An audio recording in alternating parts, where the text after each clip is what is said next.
তারপর বলো, এই দিয়ে পকেট থেকে 100 টাকা বের হওয়ার সময় কলিজা কেমন ধরছিল?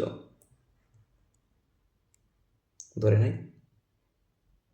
বড় বড় রেস্টুরেন্টে ঢুকে তো অনেক টাকা টিপস দাও, গ্রামে এসে গরিবকে যখন 100 টাকা দিতে কলিজা কেমন ধরে? প্রচুর ধরে, তাই না? মনে হয় কলিজা ছিঁড়ে 100 টাকা বের হচ্ছে। আমরা কতই স্বার্থপর, তাই না? অথচ আমাদের দায়িত্ব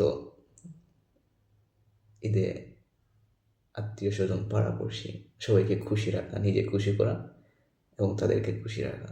কয়জন বলতে পারবে যে আমার কারণে অতজন মানুষ খুশি হয়েছে? খুব কম মানুষ আছে যার কারণে অন্যরা খুশি হয়েছে। তারা নিজ নিজ ফ্যামিলি নিয়ে তাদের খুশি নিয়ে ব্যস্ত।